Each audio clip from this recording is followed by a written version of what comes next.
And it's not for police to tell me what's constitutional or not.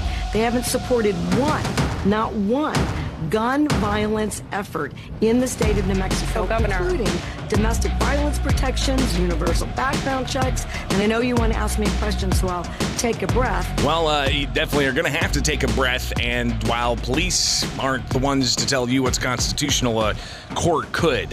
Welcome back. It is Springfield's Morning News. I'm Greg Bishop on 92.7 WMAY. And yesterday, a federal judge issuing a temporary restraining order against New Mexico's governor, Michelle Grisham, saying that her 30-day order is ultimately not constitutional, and those who ultimately are challenging this are going to be likely succeeding in their merits. So this was obviously a question that even other Democrats and law enforcement in New Mexico and elsewhere across the country saw as really a no-brainer. You can't suspend constitutional rights with a public health order like this, especially when that constitutional right is a Second Amendment right to keep and bear arms. So the obviously this was on Friday when she announced that she was issuing this order. Lawsuit was filed, another lawsuit filed, another lawsuit filed, lawsuits stacking up. But the Firearms Policy Council, or the coalition, they got in front of the judge yesterday, and during a hearing, all indication is that it was something that really didn't go well for the New Mexico governor, and the outcome being a temporary restraining order being issued. So let's take a look at that order again from the Firearms Policy Coalition, FPC.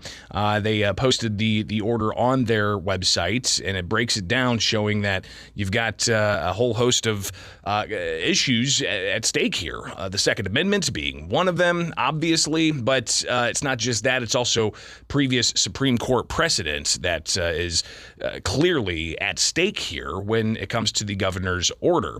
So if you follow FPC on Twitter, you'll be able to ultimately see the background, the temporary restraining order, and the conversations that are had. But just to look at what ultimately they say is the discussion.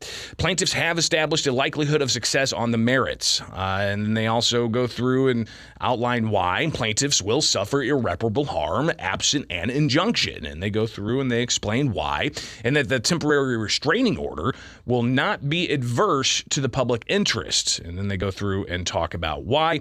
Then the judge says the balance of equities favor plaintiffs. So the conclusion is that the plaintiff's motion for a temporary restraining order is granted. And I think that is clearly top line here. That's the news. But it's only a temporary restraining order. So they're enjoined from applying or enforcing or attempting to enforce either criminally or civilly New Mexico Department of Health's public health emergency order imposing temporary firearm restriction, drug monitoring, and other public safety measures, published September 8th. Goes on to say no person other than law enforcement officers can carry, reads out what the order is, and pushing back against that. In addition, defendants are enjoined from applying, enforcing, or attempting to enforce, either criminally or civilly, Section 4 of the Public Health Order. Goes on to read that out. Further ordered that the temporary restraining order shall be effective from September 13th. While the motions for preliminary injunction are going on, following a hearing at which all parties shall have the opportunity to present further arguments to the court. But as we mentioned, the arguments are that this is going to provide irreparable harm. So the order goes on to talk about how the preliminary injunction, the temporary restraining order, it's going to be in effect until October 3rd. So still a lot to come out of this case.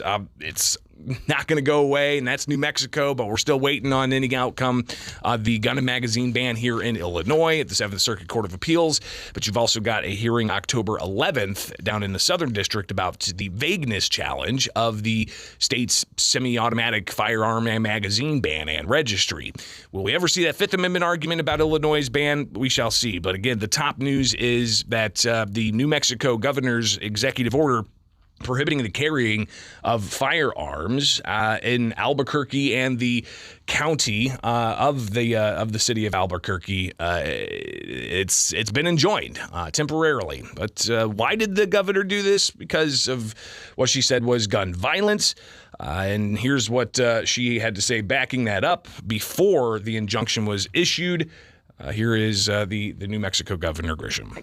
And it's not for police to tell me what's constitutional or not. They haven't supported not one gun violence effort in the state of New Mexico, including domestic violence protections, universal background checks. And I know you want to ask me a question, so I'll take a breath, but these are NRA talking points about their rights and not about anybody else's. And it's not a ban.